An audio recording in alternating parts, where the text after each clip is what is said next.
pai elevado para ser pai de muitos.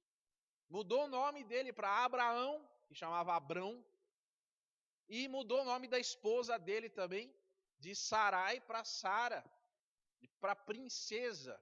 E aí, aquele casal de idosos teve um filho, Isaque. E a história nos mostra que Deus cumpriu o papel na vida de Abraão, e Abraão, não outras vezes, também teve que provar sua fé, como, por exemplo, num momento muito difícil, quando ele teve que provar, sendo provado, entregar o seu próprio filho. Então, às vezes, nós temos que perceber que o dom que Deus nos dá, Ele mesmo vai fazer com que aquilo dê certo. Nós temos que acreditar. O nosso perfeccionismo, às vezes, nos tira do caminho da fé. A gente critica o outro, a gente desanima o outro. E na igreja, vou dizer uma coisa. Você estiver fazendo uma coisa de bom coração, de boa vontade, porque Deus pediu para você fazer, e alguém vier atrapalhar aquilo que você está fazendo, não dê crédito.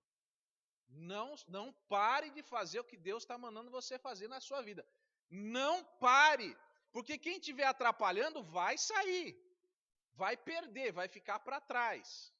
Não pare, continue trabalhando. Continue fazendo o que Deus está chamando você para fazer.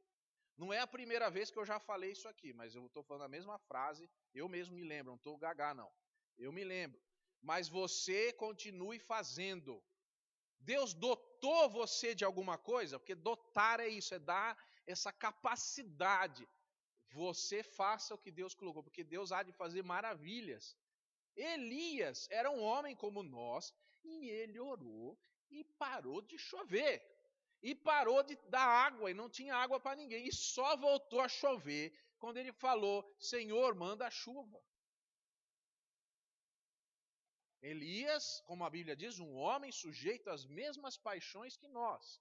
Mas ele, a Bíblia diz que era um profeta poderoso. Poderoso em oração. Qual seria, por trás de Elias, você vê que Elias era um homem temeroso, deprimido, entristecido, frágil, que não acreditava que ele estava sozinho, mas orava e caía fogo do céu.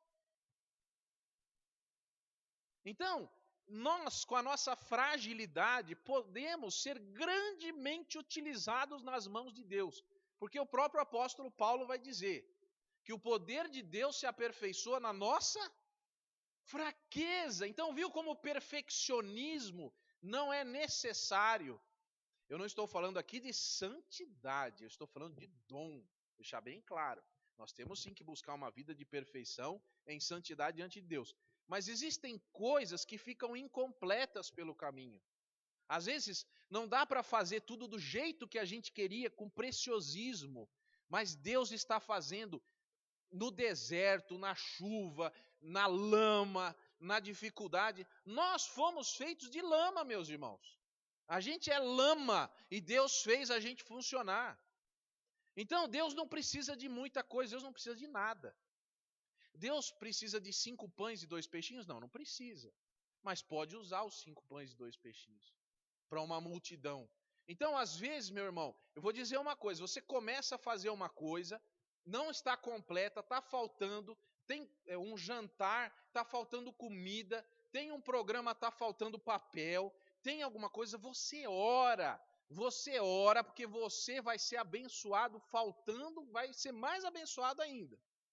Você fez de boa vontade, fez aquilo que Deus colocou na sua mão, você tem um cajado na sua mão, Deus vai usar. Deus usa o pouco que você tem.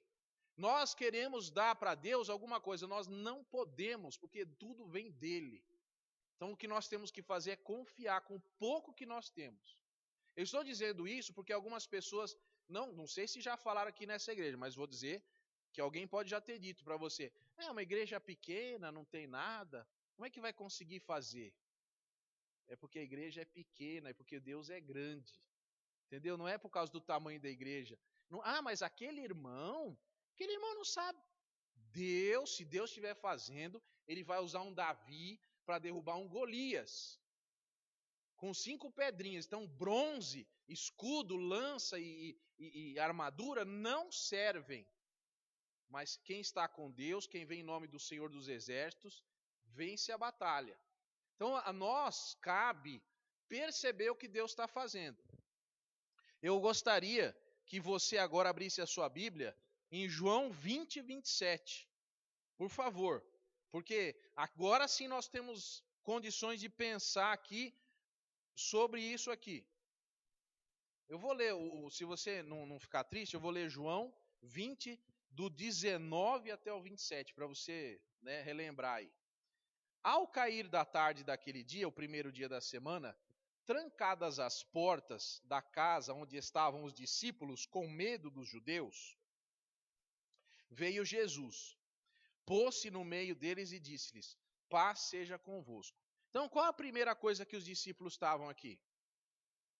Com medo. Trancaram a porta de medo. Primeira coisa, Jesus morreu e agora nós estamos enrolados aqui, todo mundo vai vir matar a gente, já mataram. Se fizeram isso com Jesus, imagina o que não vão fazer conosco. Então trancaram a porta. Estavam apavorados. Aí Jesus, ele entra e o que ele deixa lá? Paz. Acalmem-se. Eu estou com vocês. Paz seja convosco. E dizendo isso, lhe mostrou as mãos e o lado. Alegraram-se, portanto, os discípulos ao verem o Senhor. Disse-lhes, pois, Jesus outra vez: paz seja convosco. Assim como o Pai me enviou, eu também vos envio.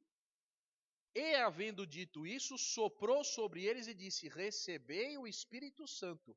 Se de alguns perdoardes os pecados, são-lhes perdoados, e lhos retiverdes, serão retidos.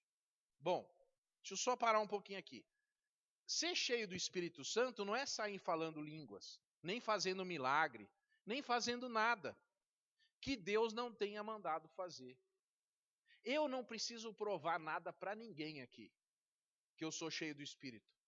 Se alguém aqui aparecer, mostra para mim. Eu vou dizer, eu não tenho que mostrar nada, porque não é meu, é de Deus, é dom, Ele que deu. Não preciso provar nada. Pelos frutos você vai ver. Eu não preciso provar nada, é o tempo que vai dizer. Não é uma coisa que eu venha fazer agora, correndo aqui. Porque as coisas de Deus têm sustentação. As coisas de Deus são eternas, elas perduram. Então, você não precisa provar que você tem o Espírito, porque se você tem pronto. Inclusive, quem muito mostra, pouco tem. Quem muito quer fazer alguma coisa, uma coisa boa não precisa de propaganda, não. Até porque tem gente que acha que é espiritual causando inveja nos outros. Todo mundo fica triste, eu queria ter aquilo. Não é por aí. Agora, Jesus disse então, ele fala de soprar e ele fala de perdão. Perdão. Agora olha o versículo 24. Ora, Tomé, um dos 12, chamado Dídimo, não estava com eles quando veio Jesus. Agora eu vou fazer uma pergunta. Se todos os discípulos estavam juntos, pelo menos é o que eu li aqui, veja só, os discípulos com medo do judeu, então está todo mundo junto, mas o Tomé, ele não estava lá. Assim, se fosse comparar, ele não foi no culto, entendeu? Não estava com os irmãos, ele estava em outro lugar. Tem gente que fala assim, tanto faz ir na igreja ou não, eu sou crente. Só que Jesus, meus queridos, apareceu, foi no meio dos discípulos. Jesus não foi lá para procurar Tomé. Jesus apareceu no meio dos discípulos. Então é na hora do culto, é na hora da congregação, que a presença de Deus está. Onde tiverem 2 ou 3, mas onde tiver 30, 40 também. Jesus está lá. Esta noite Jesus está aqui. E aí, ele não estava. Aí ele chegou, né? Vamos ver aqui, ó. Tomé, um dos 12, não estava. Disseram-lhe então os outros discípulos: vimos o Senhor. Mas ele respondeu: se não vir nas suas mãos os sinais dos cravos, e ali não puser o dedo, e não puser a mão no seu lado, de modo nenhum acreditarei. Então, tem gente que fala assim, vamos fazer esse negócio, não vai dar certo não. Isso aí, quero ver. Eu vou ficar só olhando para ver que não vai dar certo.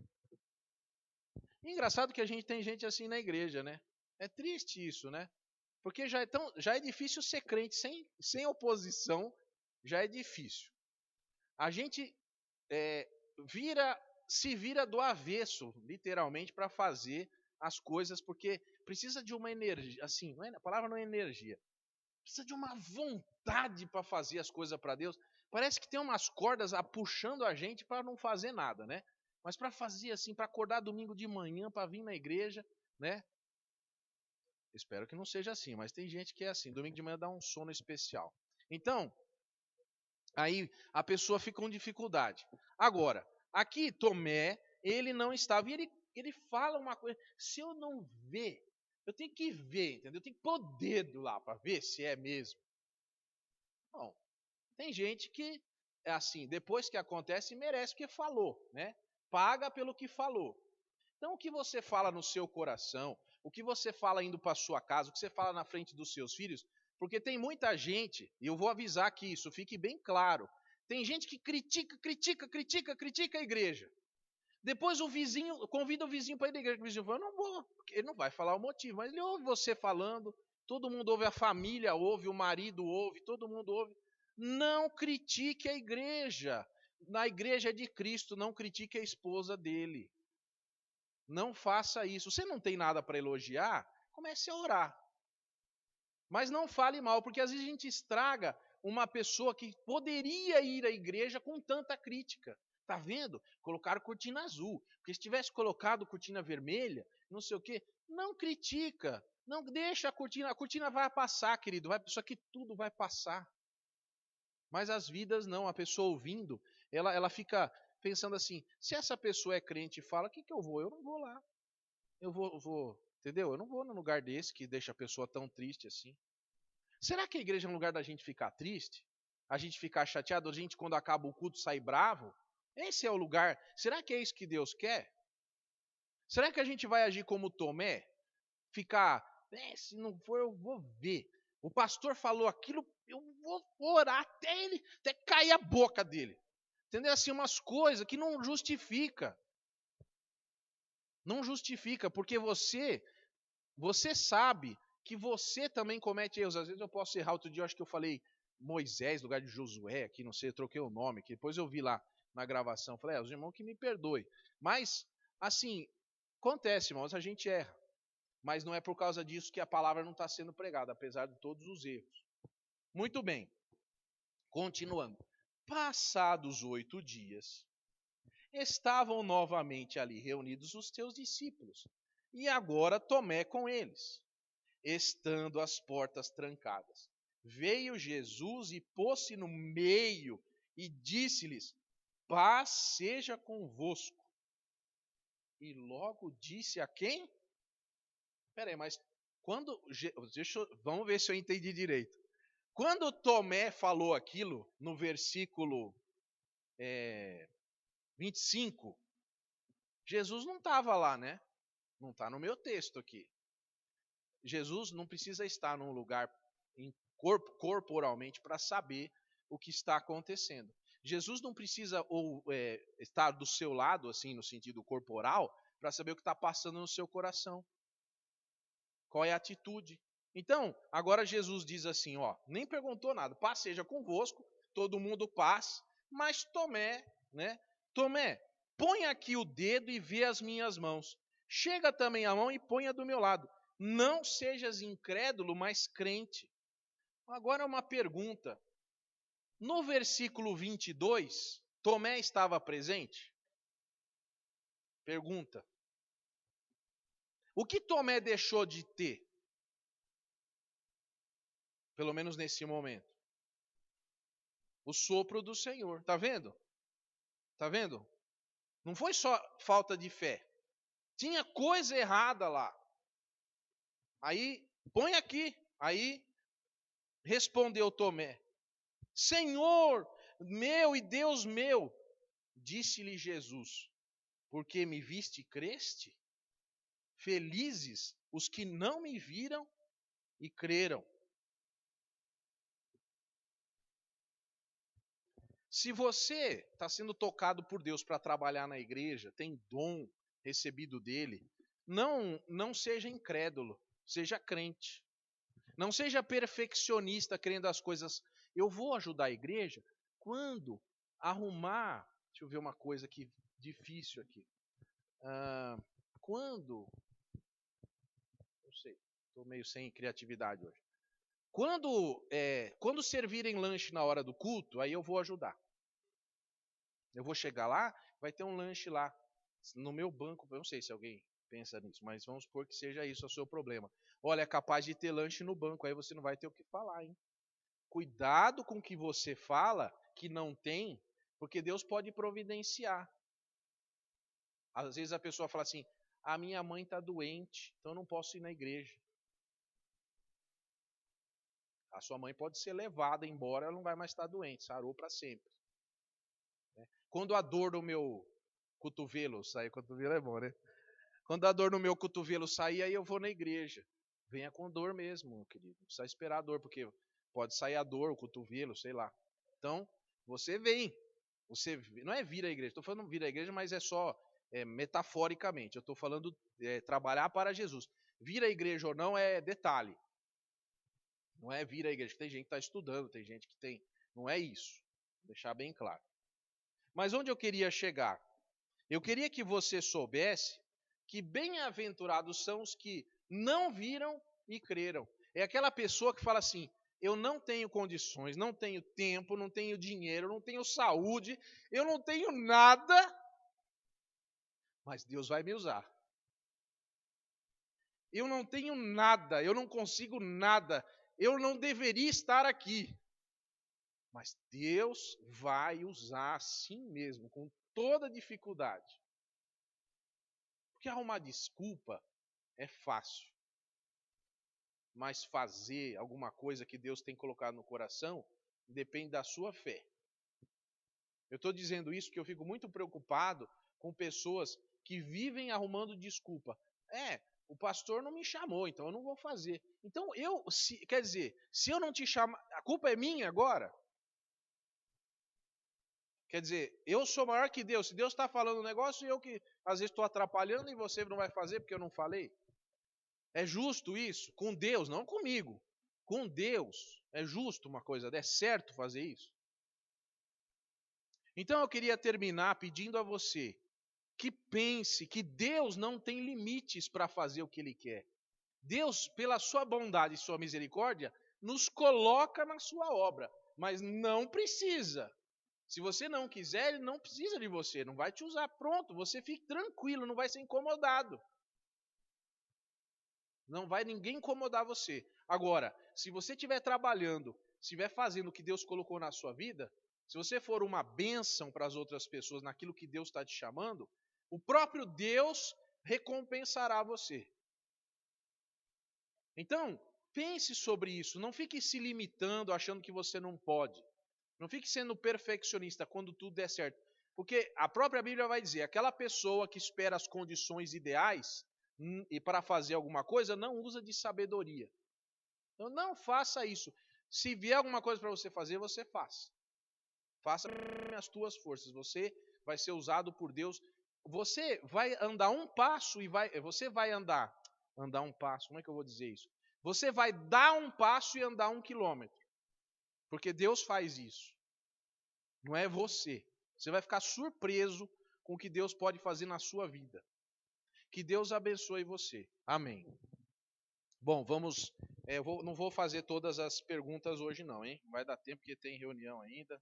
Mas vamos só para ninguém ficar triste que recebeu a folhinha aí, né? Então não vai nem dormir à noite.